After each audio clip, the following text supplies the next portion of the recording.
Bem, nós voltamos e vamos para a segunda parte, dando continuidade ao tema com o Dr. Rodrigo Santos sobre curatela. Ele vai responder mais duas perguntas nesse bloco. E vamos lá? Qual é a segunda pergunta? A segunda pergunta foi da Joa. Acho que é Joa que fala. Joá. Joá. Ah, o Joá da Dona Conceição, lá do Maranhão. Isso aí, deve ser, isso aí, do Maranhão, isso mesmo.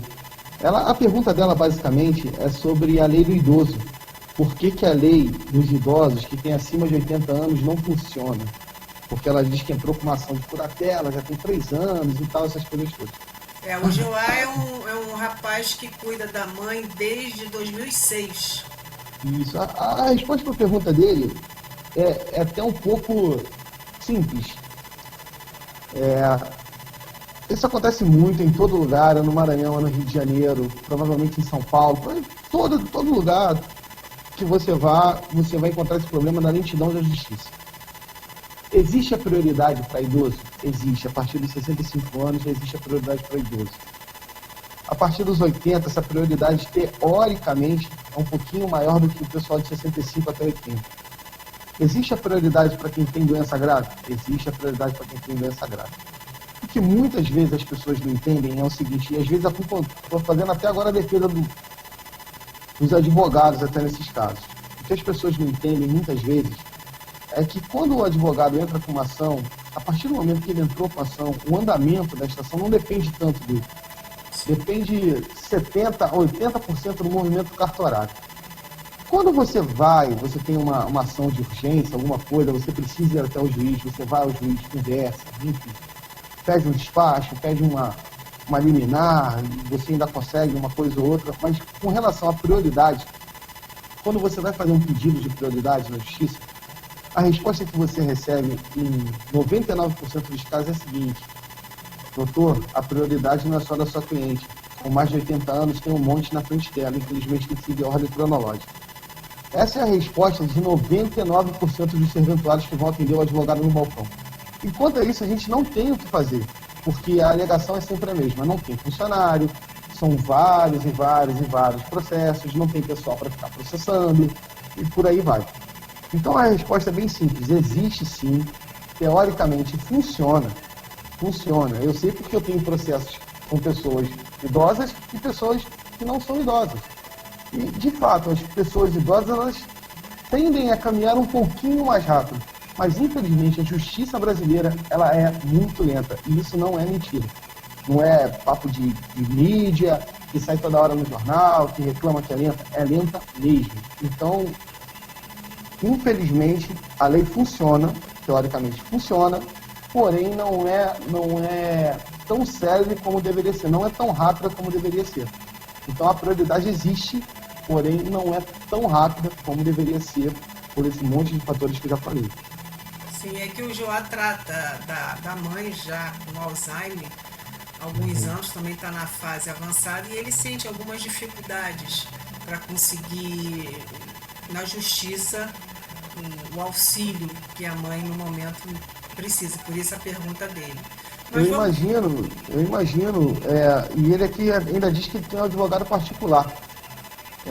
De fato, o advogado particular ajuda muito nesse caso, porque se você procurar a Defensoria Pública, por mais que eles sejam muito competentes e tudo mais, enfim, eles não têm como ir ao fórum como um advogado comum vai, como um advogado particular vai. O advogado particular ele tem interesse em andar o mais rápido possível porque ele precisa receber.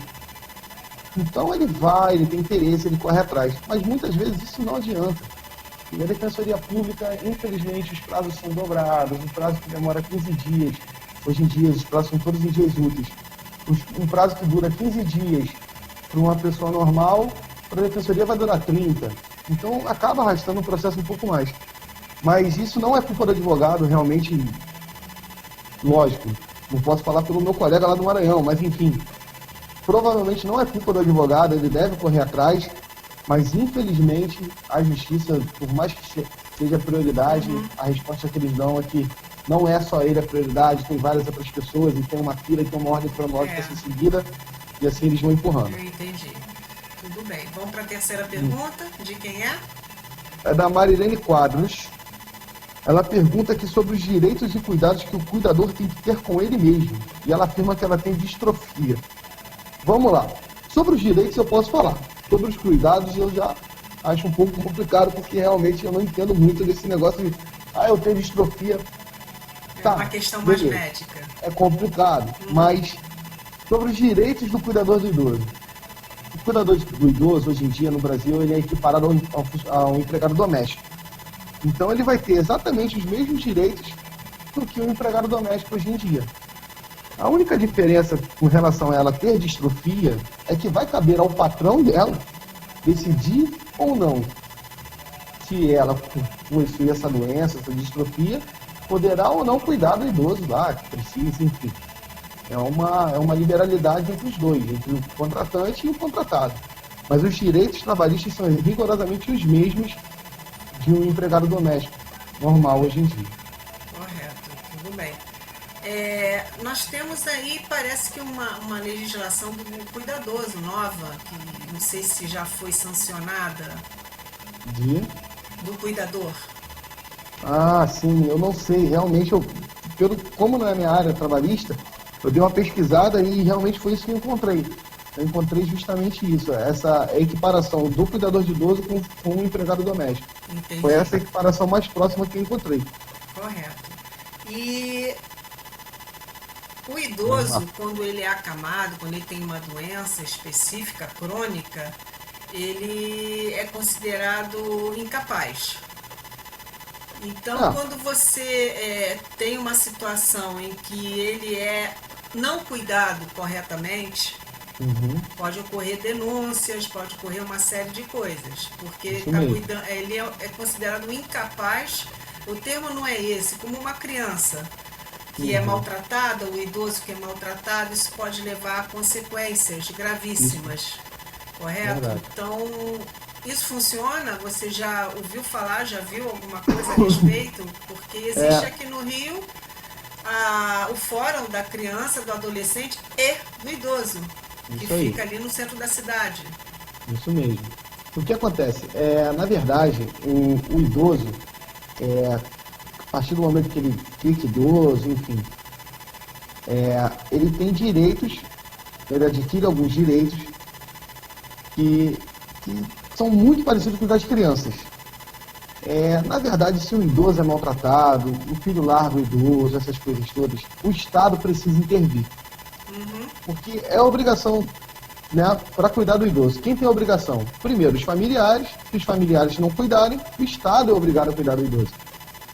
E como é que isso acontece? Através do Ministério Público. No Ministério Público, você faz a denúncia no Ministério Público, por exemplo. Você tem um vizinho que está vendo que está batendo no pai, por exemplo. Aquilo te deixa revoltado. Você pode ir no Ministério Público, olha só, está acontecendo isso. Ou então na própria delegacia. Está acontecendo isso. E a delegacia vai investigar o caso, vai apurar e vai mandar essa denúncia para o Ministério Público para ele sim dar sequência. Aí, no caso, tira o idoso da família, interna o idoso em algum lar, enfim. O Estado não vai poder cuidar fisicamente do idoso. Vai pegar ele e vai levar para alguma clínica, alguma coisa parecida que o Estado tenha, que possa ter os cuidados básicos que esse idoso precisa. Lógico, não é o ideal, mas também não é o ideal o idoso ficar sendo maltratado, o idoso ficar largado, o idoso ficar, enfim, abandono afetivo, filho que não vai ver o pai nunca. Isso acontece muito. Você tá com esse seu canal, você sabe que deve ter milhões e milhões de perguntas com relação a isso. Abandono afetivo. Meu irmão não vem ver meu pai. Porque os netos não querem ver.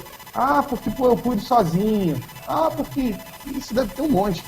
O que acontece? Nós temos, às vezes, grupos de irmãos em que um cuida e os outros nem visitam.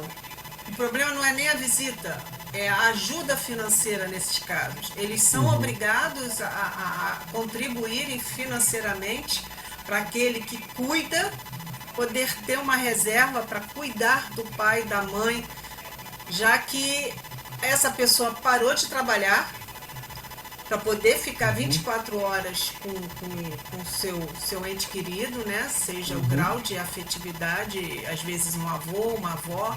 Ele para de receber recursos, ele tem ali na frente dele, às vezes, a pensão da pessoa que está doente,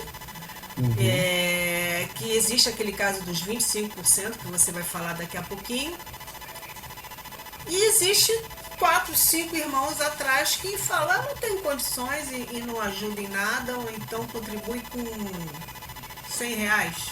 Vamos dar um exemplo verdade, assim, né? O que acontece aí? Na verdade é o seguinte, quando acontece esse tipo de situação, a obrigação que os pais têm com os filhos, isso está na Constituição Federal. A obrigação que os pais têm com os filhos é a mesma obrigação que os filhos têm com os pais. Quando o idoso passa por dificuldades e precisa, além da pensão que ele ganha, enfim, às vezes nem pensão tem, mas aí é o idoso. O idoso pode entrar com uma ação de alimentos contra os filhos. E a responsabilidade é solidária. Todo mundo é igualzinho. Digamos que o idoso tenha 3 filhos. Um cuida dele, é o mais pobrezinho, normalmente é porque largou tudo, enfim, está cuidando do pai. E tem um muito abastado. E um outro que também é ferradinho. Não quer dizer que o ferradinho tenha que arcar sozinho. É solidário. Se o terceiro tiver muito dinheiro ou muito abastado, esse terceiro tem a obrigação de arcar com as despesas do pai. Lógico, mediante prestação de contas de quem está cuidando, enfim, aquela coisa toda. Mas, teoricamente, é solidário. Então, se os 3 tiverem condições, os 3 ajudam de formas iguais. Os irmãos ajudam de forma igual. Se um tiver mais que o outro, isso daí, na própria ação de alimentos, o juiz vai estipular quem vai poder dar quanto vai ser de cada um, enfim, para poder suprir aquelas necessidades do idoso. Mas no caso da pessoa ter Alzheimer, ela não tem condições de entrar juridicamente fazendo esse tipo de pedido. Quem é que entra? Aí entra um curador, a figura do curador. Vai precisar interditar o paciente para assim ele ter a curatela e aí sim exercer o direito de ação do interditado. Entendeu? Entendi. Porque ele não é capaz. Agora, se a pessoa for capaz, por exemplo, o pai está lá passando dificuldade, está com uma doença cardíaca, por exemplo. Ele precisa tomar um monte de remédio e tal, um monte de coisa. Mas ele está lúcido. Ele pode chegar e ele entrar com uma ação contra os filhos. Olha só, galera, eu preciso da ajuda de vocês. Chega junto aí, senão não dá. Entendeu? Então, é isso. Essa é a diferença. Se a pessoa não estiver lúcida, precisa realmente do curador. Se a pessoa estiver lúcida, ele mesmo pode entrar com a ação. Tá. E esse tal de 25% acima do salário que a pessoa recebe como aposentadoria, por exemplo, que falam para ajudar no cuidar, que o Estado, o INSS cede. Como é que funciona isso? Isso acontece? Isso de fato existe. É tipo um auxílio fralda que eles falam. Isso de fato existe. Mas você precisa de uma série de documentos para requerer isso junto ao INSS. Assim, existia? Existe. Funcionar? Nem tanto. Porque a exigência é tão grande, tão grande, tão grande, tão grande, que muitas vezes a pessoa acaba desistindo no meio do caminho. Mas assim, é aquilo, é tudo informação. Eu, particularmente, eu não sei quais documentos necessários, enfim. Eu imagino que sejam basicamente os mesmos documentos que precisam para apurar a tela, tirando a idoneidade da pessoa lá, enfim. Mas eu acredito que existe um pouco grande, mas deve ter aquele agendamento todo, aquele lá no INSS normal. Mas isso de fato existe. A pessoa comprovando que realmente precisa de cuidados especiais, precisa de cuidador e tal, realmente ela tem direito a esses 25% a mais do valor da aposentadoria dela. Hoje em dia, um salário de R$1.000, a pessoa vai acabar ganhando 1.250. Com esses 250, o governo entende que você vai conseguir, sei lá, cuidar melhor do seu pai, ou da sua mãe, do seu parente, que seja. Entendi. É pouco, mas existe. Difícil, mas existe. Entendi. Tá ótimo. Você quer deixar algum e-mail de contato para as pessoas entrarem, tirarem algumas dúvidas ou te procurarem, alguma forma? Ó, teoricamente eu não posso fazer propaganda minha. Tem razão. Porque a OAB não deixa. A OAB não deixa, sem problemas. Entendeu? Então, se quiserem falar comigo, quiserem tirar alguma dúvida, quiserem entrar em contato, podem procurar a Ruana. Pelo A Ruana canal. pode passar meu contato. Pode procurar o canal sem problema nenhum. Tá Pelo ótimo. canal, provavelmente, na descrição, vai ter o meu contato. Tudo bem. Tá bom? Quero te agradecer mais uma vez por esse desafio. Ô, Oh, ô, de estar disponível. Você que é um cara super ocupado, tá correndo atrás aí da sua vida profissional e pessoal. Muito obrigado mesmo. Conto com você numas futuras. Então, a gente tá junto já há muitos anos, né? Então, é meio que pro resto da vida. Tá. Não tem jeito. Um grande beijo Não vai se livrar de mim. Ó, não vou mesmo, também não quero. É, Um grande beijo, dá um beijo pra família. obrigado, viu? Tá, e Dá um mais beijo em uma todo vez. mundo aí, dá um beijo na mamãe. Dá um beijo no garotão aí, eu tô devendo uma surra nele no videogame. Pode deixar. Ele tá te esperando, hein? Vai entrar de É. férias, hein? Eu sei disso. Tá bom. Tá bom. Beijo. Beijo.